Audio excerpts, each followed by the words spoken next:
Fortuitously enough, Dee, I was in conversation with an organization only today that were discussing ideas. When we were saying young, we were saying under 50s and under 40, 50s and 40s, which the government is now considering rolling out, because clearly messaging and targeting for older individuals is going to be clearly different today to say those that are in their 50s and 40s. I'd like to hear Suleiman's perspective on this, because I know other organizations are looking at how do we, because it's going to require different messaging. Of course. And to the point where the idea that I was in this meeting was, for example, let's use TikTok and use different forms. Yeah. I must admit, I did an event with Instagram. I know nothing about Instagram, but I was amazed that the average age of people who were on that platform was very different to the other events I've done. Yes, it's using those aspects, right. And I'm not a PR or marketing man. So, but it was just interesting listening to that debate, and that's what's needed to happen. And again, as I said, it's got to be one where there's going to be a continuous conversation. So you can't do an Instagram or TikTok once and leave it. It's going to create a dialogue.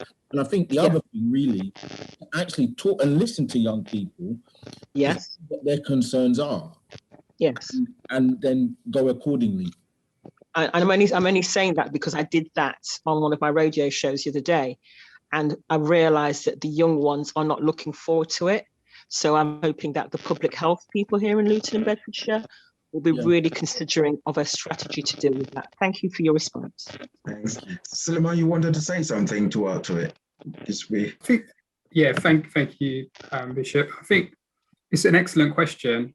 It's a really important question. And I know, we've started with the national comms in terms of as they're starting to look at, as they're moving down the cohorts and, the younger and younger cohorts of people around getting those messages right. We're a relatively young town in Luton, and so I think it's really important for us to make sure that we are getting the messaging right. And ultimately, it comes down to what I said at the beginning, is that this is about not just public health, what are public health going to do, but how can we all play a role in getting out that message around the importance of vaccination, including for our younger people. And so, again, we'll have ideas, colleagues will have ideas. We all need to come together and focus on what will work. And we can also learn from what's worked in other countries where they've already started vaccinating younger cohorts, and we see other countries have been relatively successful in doing that. Right. Okay. Thank you. So there has to be a good plan, a good strategy laid out. Can I just add a quick one to? Yes, sir. Go on, Charles. Can I add a quick word to that as well? You can. And I agree with what everybody has said, and I think it's a fantastic question by Dee, and it's something that I've also been talking to the CCGs about as well, is because the younger population most of them, I'm sorry to say this, they're almost anti-establishment, and they will fact check everything you tell them. So using social influencers, there's this set of people that they call social influencers who have millions and millions of followers, will probably be the way forward to try and get the younger population to take up the vaccine.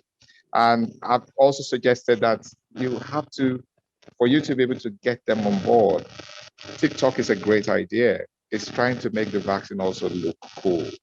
Because if you make the vaccine look cool, a lot of younger people want to be part of what is cool, then they might be happy to also take up the vaccine. So those are ideas that we need to start working on in collaboration with the CCG, and then trying to use the social influencers to get this message out.